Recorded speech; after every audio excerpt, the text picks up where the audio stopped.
Yes, mwana wa Soul TV tukulisa mu kumula makutyagenda maaso program omunyo kumacha otugenza okumulira muko tukutegeeza tugenda ko eberuwe gwanga tulengere ate biki ebiriyo nako lwairo neka tusoke tulengere ate mwami Sam nayamba kyatugamba ko kunywa akamukama nayamba ate nako kunywa akapya akaganza kakajja katale aka headmaster.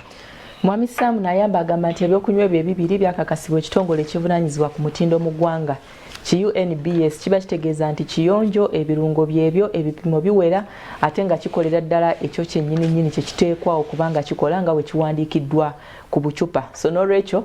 ebyokunywa ebyo bisanga ku dduka erikuli okumpi oba supermarket yonna ekuliraanye. Bw'oba olina ekibuuzo kyonna oba ekiteeso Dr. Sam ogenda kumufuna ku simu zino wammanga ze ngendo okuwa nawe osobola omugamba nti munnange ffene ewaffe nga mukama n'ayamba nga headmaster aggwawo mangu ye nga tannatuuka waliwo ekitundu mu Uganda gye bitannaba kutuuka naye bwe kibanga gye kiri nga temutolabanga ku headmaster oba mukama n'ayamba Dr. Sam mukubire ku 0757 56 00 ana mu musanvu oba si kyojja mufuna ku 0780 17 ana 16. Dr. Sam nayamba akola ekyokunywa kya mukama nayamba awamu ne headmaster. Fewano ku Salt Media tubalindiridde season gye tugendamu ya kukola sente n'olwekyo business yo girete wano tugimanyisa abantu ku Salt Media jangu tugimanyisa abantu tuyina engeri nyingi nnyo ez'enjawulo gye tusobola okubanga tukuyambako okubanga ate business yo etuuka mu bantu ba bulijjo okusinziira ku nsawo yo nga bweyimiridde. Ojja kuba ku namba zino wammanga naye omunabyabufuzi ayagala akadde okwogerako eri abalonzi bo ojja kozesa namba zezimu esinga obwangu ye ya Airtel ojja kozesa Airtel eya 0702 ezisigadde frequency ya nakazadde waazo ya 17 ye ojoyongerako 0702 17 ate endala eri 0392 17 57 84. Muna business naawe omukulembeze oba munabyabufuzi alina ensonga gyoyagala okuyisaawo oba oli munnakibiina ki oba weesimbyewo ku mutendera ki oba bibaddemu oba tobibaddeemu gwe jangu tujja kubanga tukuwa omwaganya ate okwogerako eri bannayuganda n'ensi yonna okutwaliza wamu kubanga Salt Media Salt FM erina Salt Media app ate Salt TV eri ku platforms zonna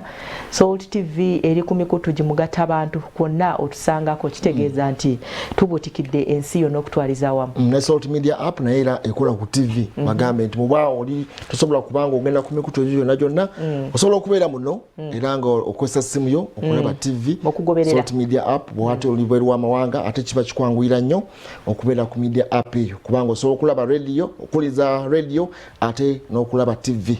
Ngeri yemu atugamba nti mweyongere okujja tubeere nga tutambulira wamu mu nsonga z'ebyobufuzi campaign zigenda maaso ziri virtual za kisiikirize basinzira eno ne babeera nga baweereza message erina okutangira ekirwadde ekya COVID-19 mu mbeera eyo yonna tugamba nti enzigi nzigule tetujja kulemerera okwogera konna koolina jangu tubeere nga twogera tulabike nga tukuwa omwaganya ate okukisa message yo eri electorate oba abantu abo abagenda okubanga bakussaamu obwesige message ejja kubanga etuuka ejja kubeera loud and clear buli omu abeere nga ategeera mu bitundu ebyenjawulo bisobola okubanga tutuukamu mu ggwanga erya Uganda. Tugenda kebeerwa eggwanga katono nnyo amawulire mu 2-3 ge tujja okutunda olunaku olwaleero. Amawulire twakugambye olunaku olwajjo nti munnaffe Joe Biden president elect ow'eggwanga erya America the Royal Tuesday nti agenda okubeera nga alonda cabinet. Cabinet ekifo ekitunuuliddwa kyagenda okubanga asimbako essira ye secretary of state agenda kubanga alonda omuntu agenda okudda mu bigere bya munaffe Mike Richard Pompeo ali mu administration eya munaffe Mr. Donald Trump agenda kubanga alonda era bategeeza nti agenda kulonda omwami ayitibwa Anthony Blinken ono yali long time season AD we yali diplomat ate nga yali musajja we nnyo mu administration eya Barack Obama ebisanja ebyo bibiri batambula nnyo naye bategeeza nti gwasimbyeko baga nti webasimba abangi wetera okwabikira omukulu ono obwekitaabe ki gwagenda okubanga alonda okudda mu bigere bya Mike Pompeo abadde mu administration eya munaffe Donald Trump era nga tumulengedde emirundi mingi ng'atambula yagenda mu Isirairi n'agenda mu Iran okulabika oyo abeera akwanaganya eggwanga erya Amerika n'ensi endala abeera nga muwandiisi w'amaka oba yabeera akulira abakozi mu maka g'obwa president White House era nga yakwanaganya n'ensonga eza Amerika n'amawanga amalala so gwatunulidde nnyo okulabika nti agenda kubanga amujjuzaawo waliwo n'omukyalo omulala gwayagala okubanga atunulira bamwita Linda Thomas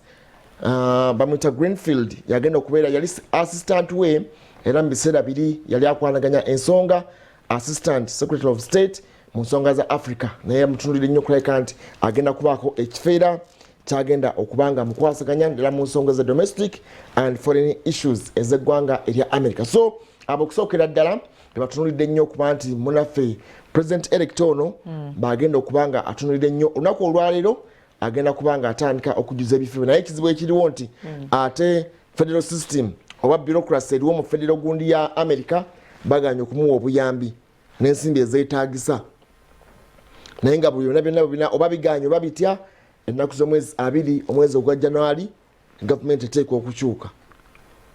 oba atya oba Trump banamwisa madirisa omukasuka ebweru ateekeddwa okuba nga ava mu ntebe oba mu White House ey'eggwanga erya America Joe Biden president elect kubanga ensi yakkiriza eddoboozi lyawulirwa era ne balonda okuleka nti bakyusa mu bakkiriza nti Donald Trump weewaawe ekisanja kimu kye yafuga kyali kimala n'obulune buddibwamu 2016 bamugamba nti otulabyeko akyagenda maaso naye nga era byonna byagenda maaso kubanga agezaako okwekangabiriza kubanga wano waliwo ne governor owa Maryland bamwita Larry Hogan yagamba nti omukulu ave mu byo okuba golf kubanga kati takyalina kyakulaba baga nti buli weekend yebeerera mu golf ensonga za America takyaziriko nnyo ali mu golf ne G20 summit yabadde mu ggwanga erya Saudi Arabia teyakiise yabadde virtually yatendinze naye ng'era yasubiddwa nnyo okulabika nti yabadde alina okugenda ka golf ke kubanga abaddewo ku Saturday naye bamumalira ebiseera nyina okuba nga akuba golf we n'atalina kugenda maaso kubanga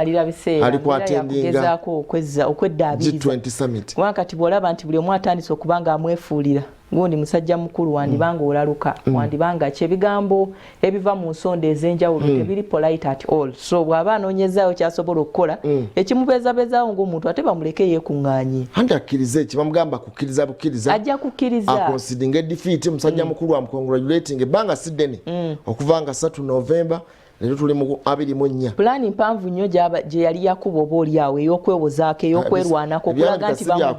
kakati kitegeeza nti pulaani yo tasobola gireversingirawo immediately bamuwa akadde abikwase mukulu ennaku zikyali tetunaba na kuyingira December ebintu bya January byonna ebyaganye abikwase Biden abitwale maaso enteekateeka ze aleke nga amakinga America great abantu bazibu naye ebyo nga bikyali awo ekirwadde kya COVID-19 kyeyongedde okubanga kitawaanya amawanga naddala agali mu Bulaaya olunaku olwaleero tusuubira pulezidenti w'Obufaransa okwogerako ne bannansi ababuulire butya bwe bagenda okubanga bayita mu nnaku zino ze tugendamu eza Christmas kubanga olabye n'alipoota evuddeyo ng'eraga okuva mu kitongole ky'ebyobulamu mu nsi yonna ng'eraga nti akadde kano season gye tugendamu eyinza okwongerako ate nnyo okusaasanya COVID anti obimanyi ate bannaffe bali eri abazungu alina kukyalaga bakirabo kola otya tugendeko out so kakati beeraliikirivu mu holiday naye waneno bagamba nti Oxford University waliwo vaccine eyakoleddwa naye nga eno sofa bakakizuula nti esobola okutangira oba esobola okukuuma omuntu obutafuna akawuka aka COVID-19 n'ebitundu 7 ku 10 symptoms eri ku 70%. Kakati eyo ate wejjidde nti bagenzo ogigeraganya n'eno eya Pfizer ne Moderna eya 95%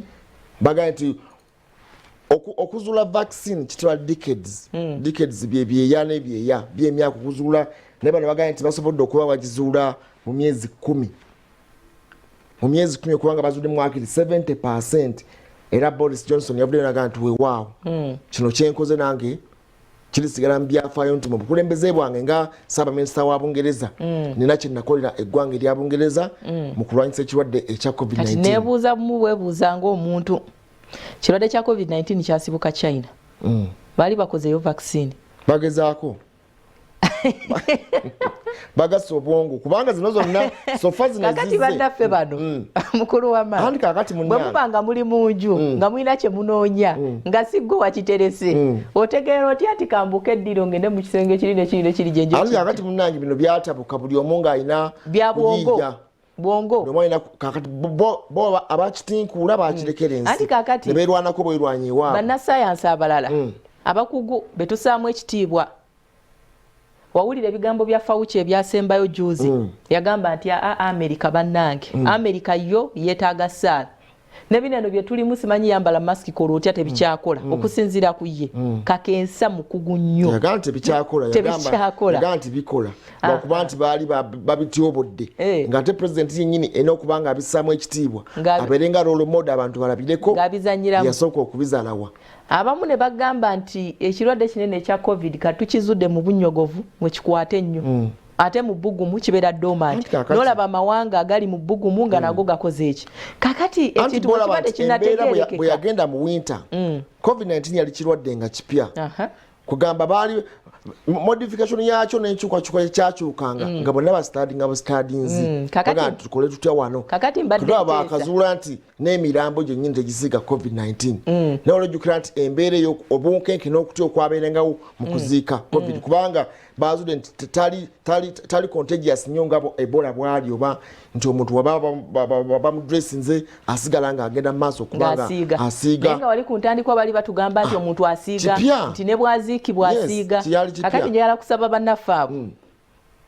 abalina agenda nga akyuka n'okwongera okukisitala maze okutuuka ku bitundu 95 ku 10 singa kibadde nti vaccine eyo yazuuliddwa mu ggwanga erya China kye mwandirowoozezza andi kati China ye ate mu kukikola yalina ettima erizi ensi endala nti China yakola virus n'ensindika nga temanyi vaccine yalina yo kyali ekigendero ekyayo kyali kirala nnyo kyali kyakulabika nti yali eyagala either ku demoralizinga economies endala ez'abantu abala kubanga yolaba ewaayo nti yakyangwira mangu okulabika nti ne cases Trump yagamba nti bakikola mu bugenderevu kumusuuza kalulu nakyo kisoboka okubeera toyinza kukyewala n'ate kati naye kennyini ate bw'abanga bwe yakiraba bw'atyo n'atafaayo okulabika nti akola embeera ekitangira oba okugezaako okutaasa bannansi ate yamanya nti engeri kati gye kitambudde ensi yonna abachina bajja kwekuba mu mutima n'amanya nti kati olutalo si lwa America ne China kati uno lufuuse lwansi yonna naye yo China yo egamba ki bwe twogerera China yasirika waliwo bannaffe aba Kim bavaayo juuzi awo ne bagamba nti waliwo eddagala lye baali bakozesa ku balwadde baabwe mbu nga babajjanjaba ne bawona treatment eddagala mu ggwanga erya China bayinza oba balina eddagala oba oliawo abamu bava yakyesirikidde anti baali within ministry yaabwe ey'ebyobulamu abamu ku bakungu ne bava ne bagamba nti weeriri aba ne bagamba abo bye boogera byappa tetubimanyi naye ng'era bwogerageranya kati abantu abakwatibwa ekirwadde kya covid-19 mu ggwanga erya China abajjanjabwa ne bawona era olaba nti waliwo enjawulo banyiiga kubasongamu nnyo ne bagamba nti eddagala tebajja kulireleasinga oba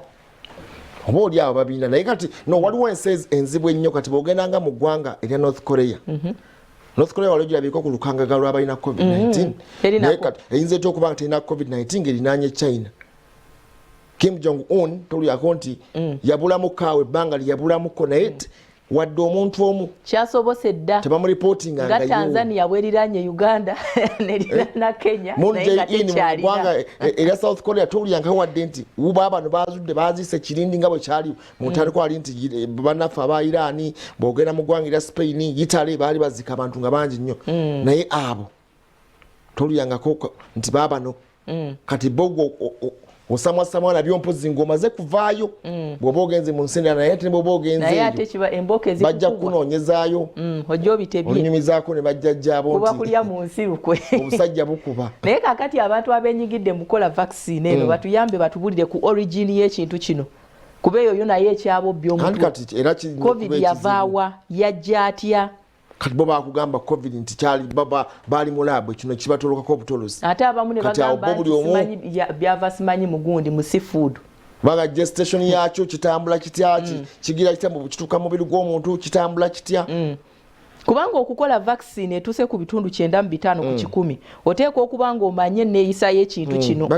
oteeka okubanga okitegedde kubanga akatono kemanyi ku vaccines zino nti baddira ekiwuka ekyo ne bakifuula dormant ne bakikuteeka mu mubiri placebo kati amaanyi ge kisigaza gegana eno agawali ekiyingidde kukola bujja ku kinene kipya ekizze bakuba ekyo kyennyini kitegeeza nti omubiri kino kigenda okujjamu ne kisangamu kyennyini ekyo oba ekyefaananyiriza ekyo kitegeeza nti omubiri guba kusobola okukola resistance ku foreign antibody ebeera eyingiddemu foreign body ebeera eyingidde mu mubiri gwo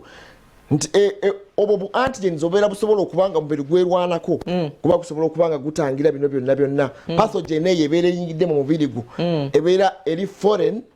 eyingidde mu mubiri ng'eri foreign naye esangamu amaanyi ago agakifaananira ddala nti ebeekozesa system yennyini okuba nga esobola okutangira ekyo kiba kikuliko so bagezezzaako tugamba nti weewaawo nebungereza bwebanga etuuse ku 70% that is good work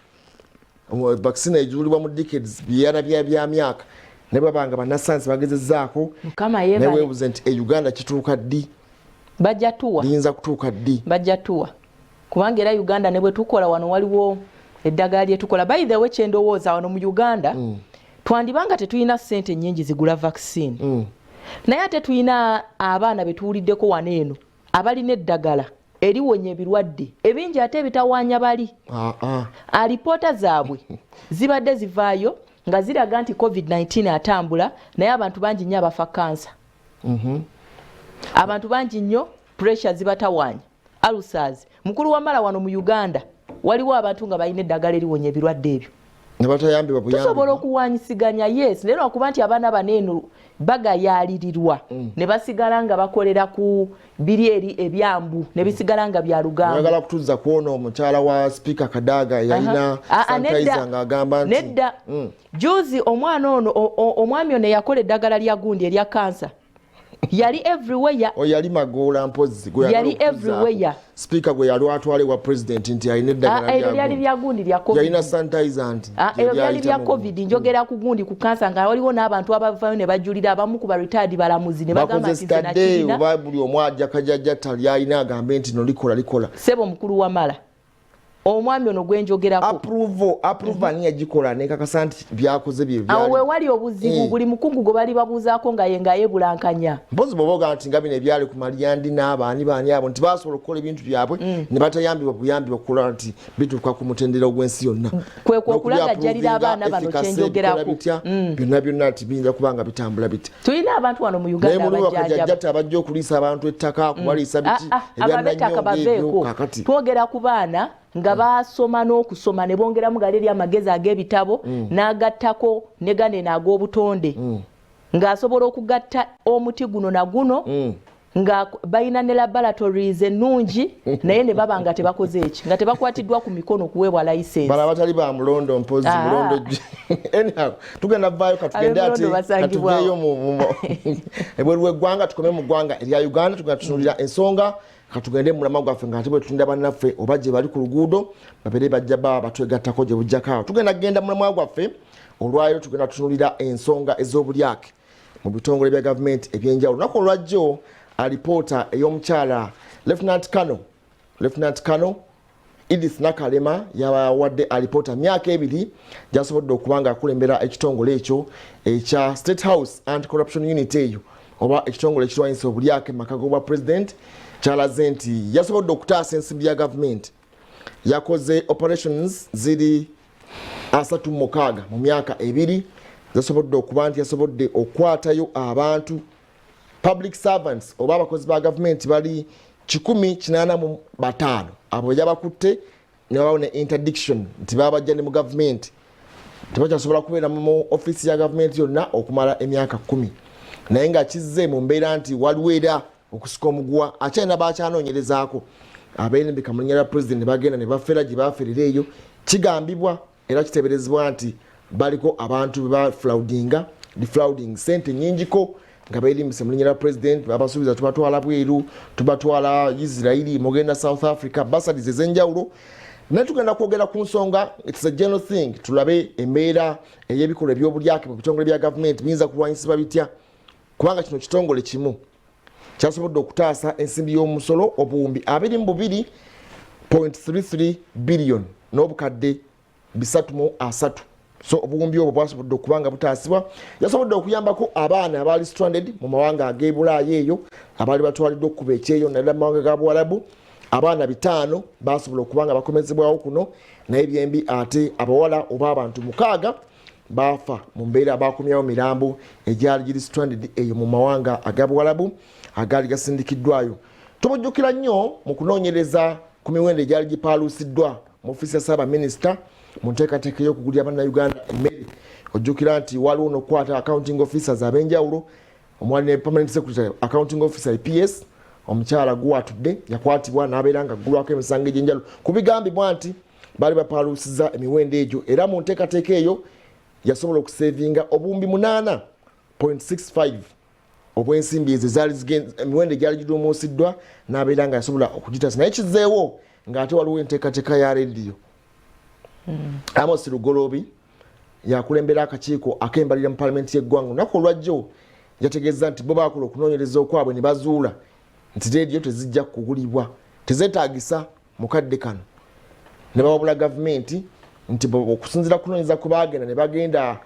ennamanve ne balengerako investor agamba okuba nti yali agenda kuweebwa ensimbi ezo obuwumbi 336 okubeera ng'akola rediyo ezo, obukadde omwendo obwetaagisa nga lyagenda kukolako obukadde 5 ate obukadde 4 buva ebweru w'eggwanga. Bo bakoze ripoota ezaabwe neziraga nti ensimbi zino zantaasiddwa. Tugenda kutandikira wennyini, tugenda kulengera emboozi eyo olunaku olwajjo omukyala, tugenda kulaba ebifaananyi ebyo then tulengere ne parliament emboozi eyo yennyini gyetujja okusinziirako okulabika nga tukubaganya ebirowoozo wano mpolampola obulyake oba ebikolwa ebyobulyake ebitongole bisobola okukola nga bitaasa bitya. Tulina ebitongole bingi mu ggwanga erya Uganda. Tulina ofiisi ya Kalisoliiso, tulina CID, tulina Attorney General, tulina ebitongole bingi, poliisi, baani ebitongole ebirwanyisa IGG ennyini ebitongole ebirwanyisa obulyake mu ggwanga erya Uganda. Byetaagisa byonna bwetuna duplication nga buli omu ali independent naye ng'ate akola omulimu ne munne gw'akola, embeera eyinza kubanga etaasibwa etya ensimbi ya gavumenti okulabika nti ono myaka 2 akugambye nti asobodde okutaasa obuwumbi 22 mu operation 36 zebasobodde okubanga bakola mu bitongole bya gavumenti ebyenjawulo, mu ministries ez'enjawulo, mu bitongole by'ettaka ebyenjawulo. Tugenda kutunulira awo nyingi, soka tulengere emboozi eyo, soka tulengere emboozi ya rediyo olunaku olwajjo parliament emboozi yabaddeyo. Soka twegadde ku mutebi ali mu bitundu eby'empigi, soka tulengere atubuli embeera bweri, then bwe tukomawo soka tunulire emboozi yaffe ezo n'okugenda mu maaso okutunulira omulamwa gwaffe ogw'obulyake obuli mu bitongole bya gavumenti n'engeri gavumenti gyeyinza okuba nga egenda mu maaso okukozesa ebitongole byayo okuba nti esobola okutaasa ensimbi y'omwi w'omusolo. Robert Mutebi katugende mu maaso bw'oba oli set, tugende mu maaso tubulire empigi wali watya olunaku olwaleero era bukedde butya mu bitundu byeyo ate yo gy'oli saidi ya leero. Robert Mutebi tugenda kubanga tumwegattako akadde konna dakika ntono nnyo okuva kati atubulire empigi gye bakedde olunaku olwaleero embeera eryetya nga bwe twagambye nti bw'anaaba ayiseemu tugenda kuba tumwegattako. Yes, Robert Mutebi, mpigi tulengera ebipapala by'abeesimbyeyo mabega waawo embeera eryetya, mpigi akedde atya olunaku olwaleero, mulagawa era kiki ekiri awo enkya ya leero? Ya neyaziza nnyo neyanzege Muhammad Wamala ne Fedi Nabwire n'abalabi baffe aba Salt TV abagenda maaso n'okulabika nti abatulaba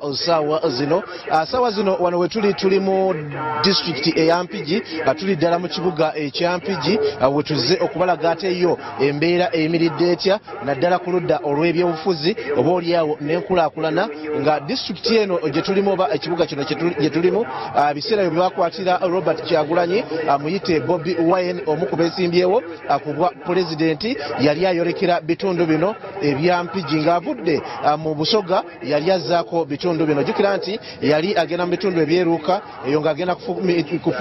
kufundikira ebitundu ebyo ebisooka ebya Busoga ate empigi Gomba ne bitundu ebirinaanyi wano, naye teyasobola kubanga ennaku ezo yali asibiddwa, yalina lufeenya ng'ali mukomera.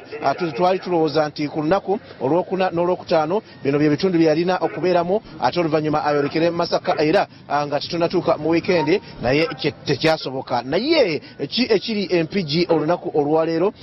ekiri empigi ssaawa zino kyetuze tubalageko. Ssaawa zino obudde bwakedde dda, abantu ndaba batandise dda okutambula, naye sooka otunuulire ku round about eri wano mu kabuga ak'empigi ki ekiriwo. roundabout yetolo ejjudde ebifaananyi byabo abagala okukiikirira abantu aba bitundu ebyenjawulo mu mpigi ku bubaka bwa palamenti na ebifo ebyenjawulo. Amala oyinza okuba nga ojjukira omwami Zimula Mugwanya yaliko yakikirako ebitundu bino eby'empigi ndowooza yali Mawokota North ndowooza yagikikirako mu palamenti bwemba nzijukira, naye kakati mutabani we Zimula Mugwanya Junior ndaba kati naye yazze ayagala kudda mu bigere bya kitaawe. Omukyala Dakintu Joanita Lule ndaba naye yesimbye okuwa Woman MP ayagala kukikira abantu beeno era ndaba akabonero osaawa. Naluyange Jamila naye ayagala oboolyawo akukikira abantu beeno era naye ngenda maaso n'okumulaba. Incumbent Nakawunde Esara naye mulaba wa NRM naye mulaba ayagala kukikira bantu beeno. Kwegamba ebipande biyitirivu nnyo nnyini ddala. Ebipande biyitirivu nnyo nnyini ddala eri ndabayo n'ekyakyagulanyi baali bakitimbye mu budde obwo ng'agenda kujja mu kitundu ekyo. Mu kitundu kino ndaba minisita Amelia Akyambadde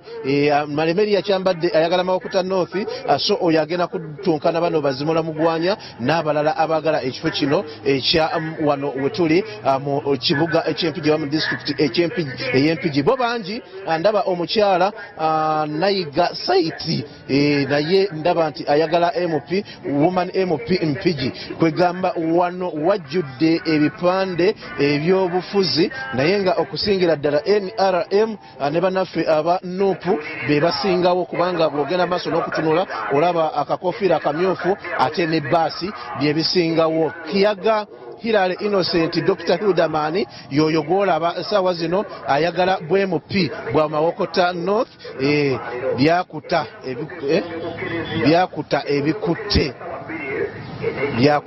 ebikutte ndooza ye slogan ye byakuta ebikutte ja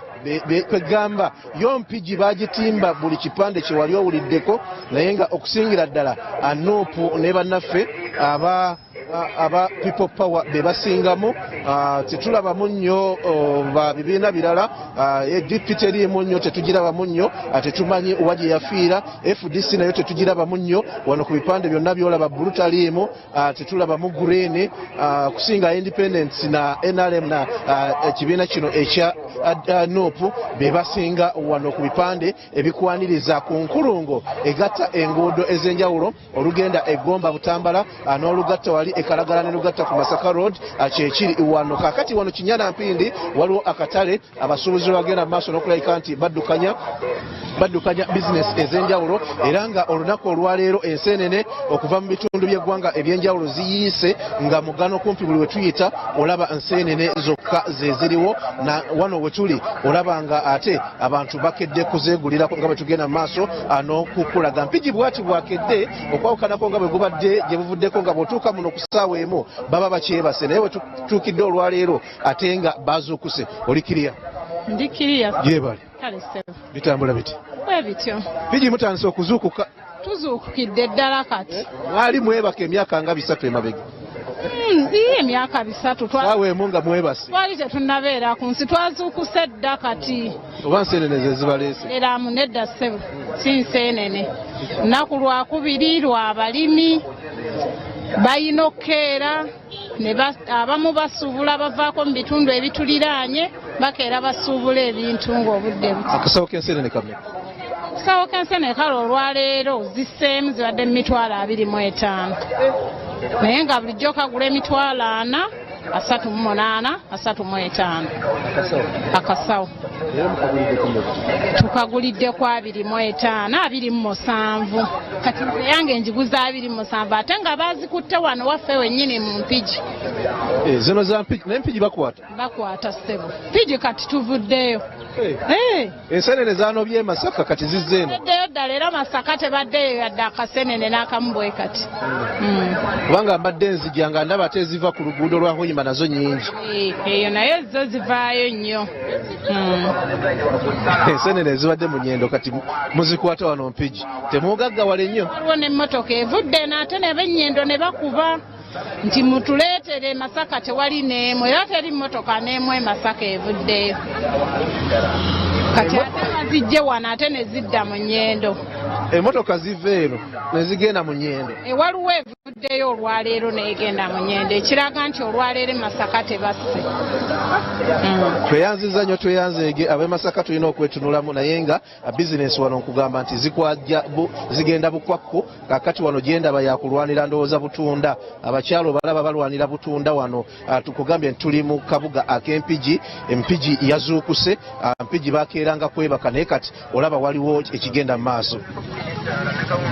Embeera yeeyo kakati gwe atunuulira abagula obutunda tekuli alina masiki tekuli alina ki tewali anaabye tewali akoze eki awo nze naawe eyo biraga embeera gye tulimu mu kiseera kino nti bizinesi ate bwe zitandika abantu SOPs bazeerabira ne bazeerabirira ddala buli omu abaalwana kufuna maali ebyobulwadde abagamba nti bali banyumiza gye bujjako eyo katono naye nga ekigenda mu maaso kyekyo kyogenda mu maaso n'okulaba abakyala balwanira butunda ebyaddala asinga okubeera n'omukono omugumu yawangula katulabe.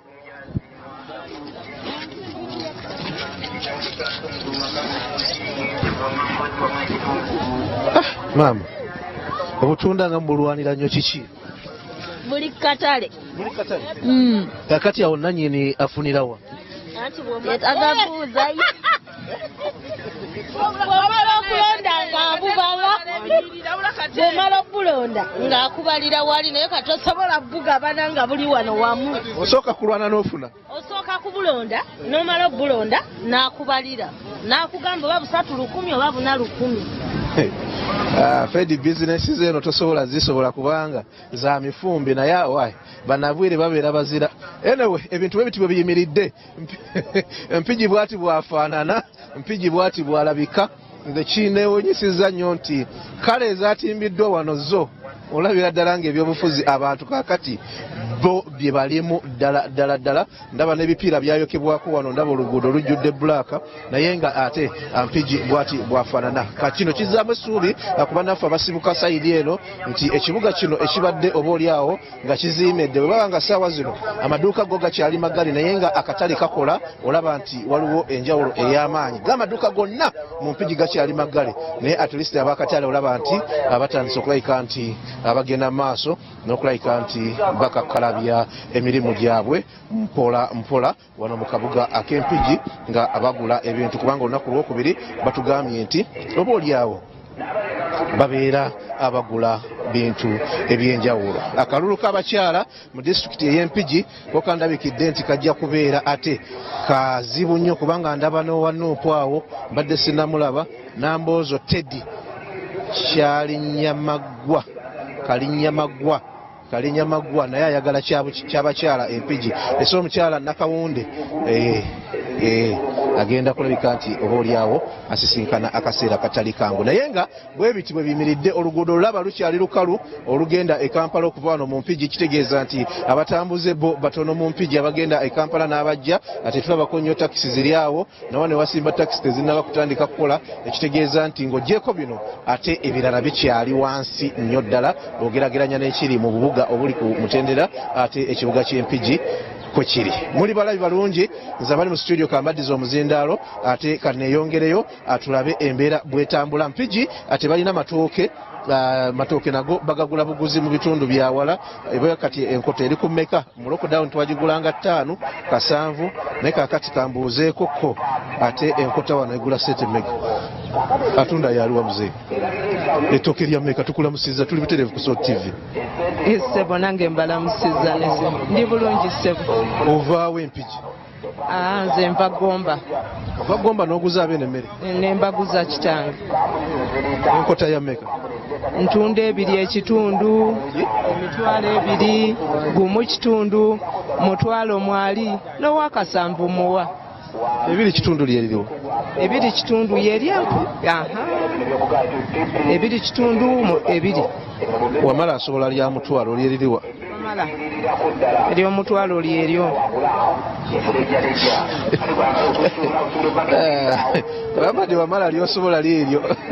Anyway, bwetuti bwe tutambudde ebintu bye bitambula mu mpigi twagadde tubatuuseeko ate ebiri mu kitundu kya ggwanga ekirala nga tufulumye e Kampala embeera mugirabeko nammwe abalabi baffe aba SOT TV bweti bwefaanana. Asembambo Joseph ongambye okuleetera enseenene ngenda kuba nkomawo gye bujjako eyo katono simanyi wazinaaba zikyali namu naye katusabe ekinaba kisobose akasawo nja kakuleetera ne control room muzigabane emitwalo 27 zokka ayinza kampeera ku 3 kale bwetuti bwe tulabise tubagaliza okusiba bulungi katweyongereyo ku mirimu emirala ne maama weebale nnyo weebalire ddala Wamala Muhammad Fedi Nabwire omuzindalongo baddiza ffe tweyongeddeyo.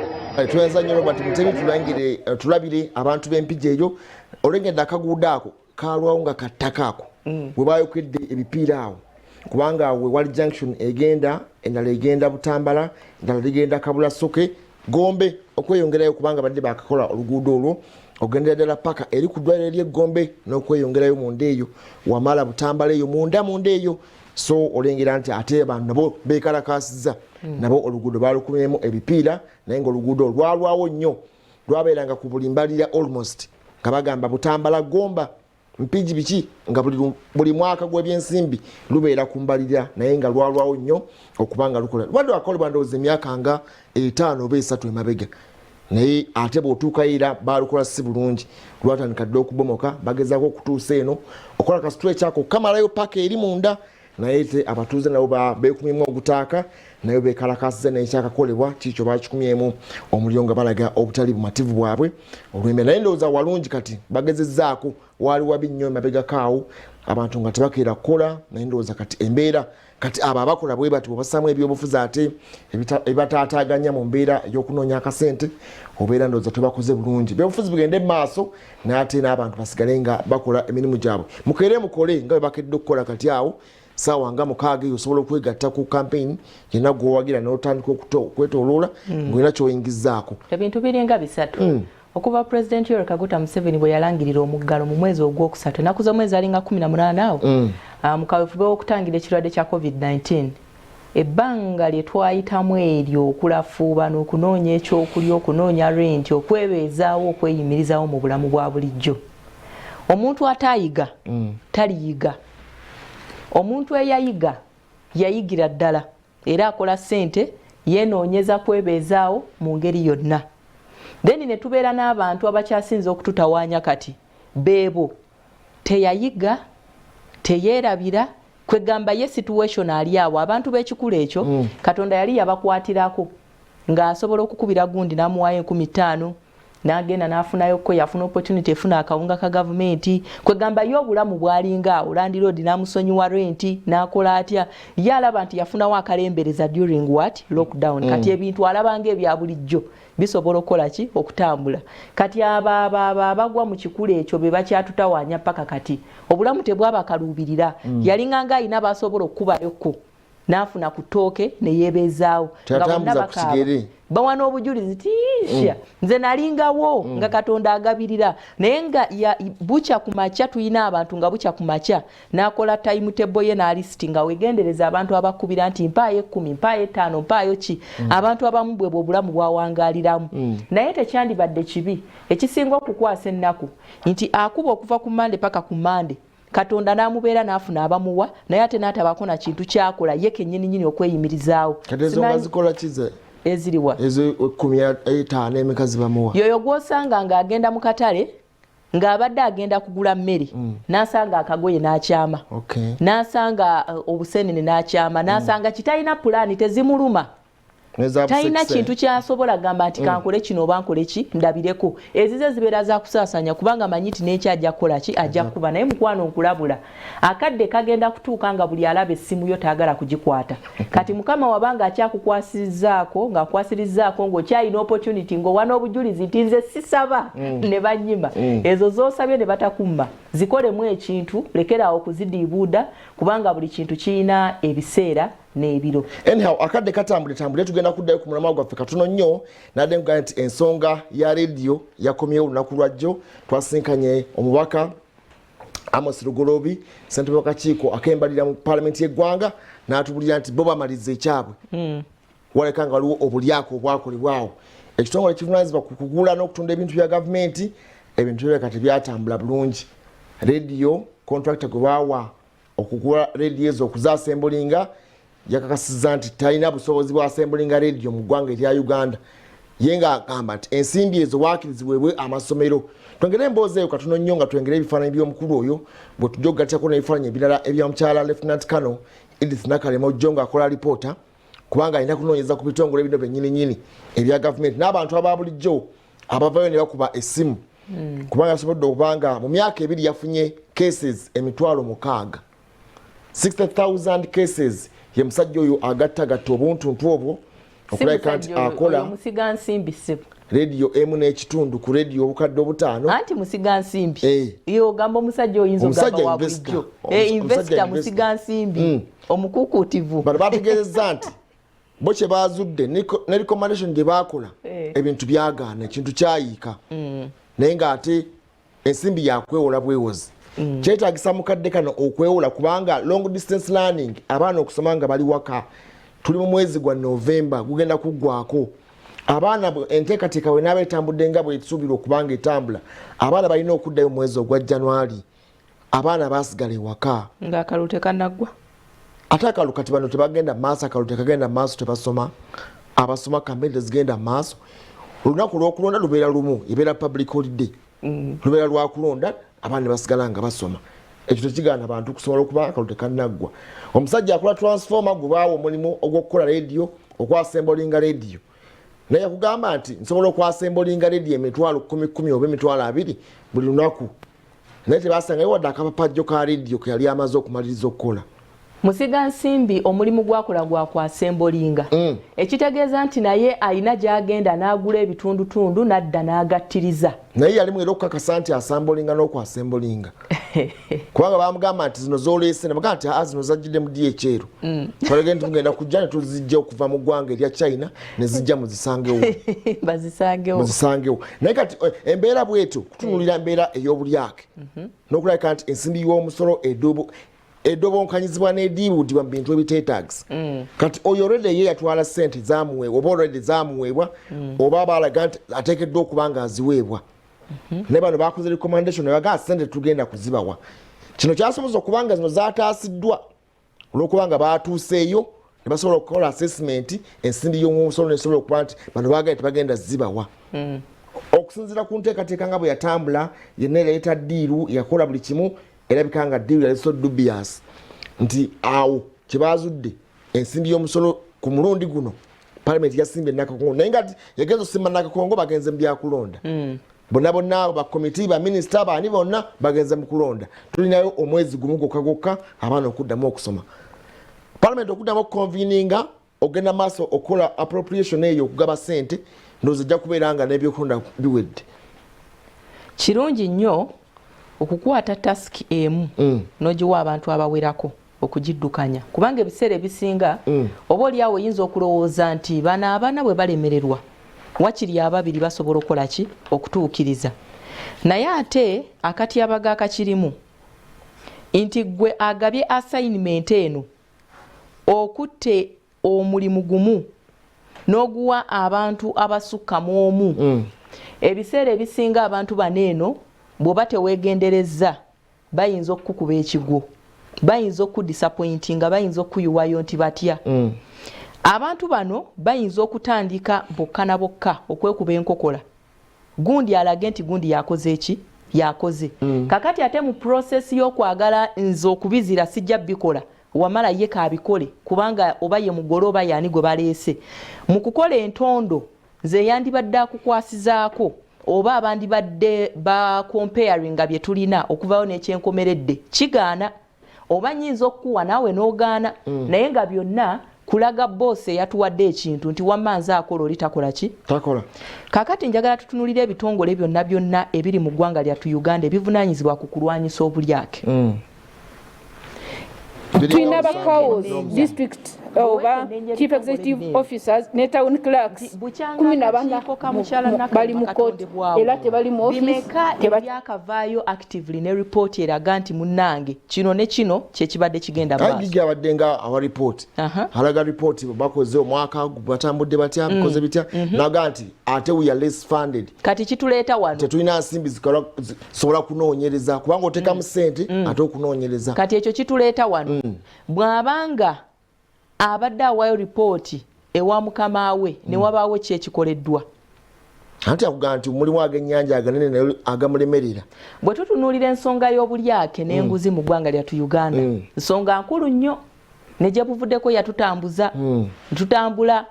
ne wabaawo agamba nti bannaake wano mu Uganda atakikolangako yaba akwata ejjinja bwe kibangasa ekyo buli omu yali akikozeeko abamu ne batabuka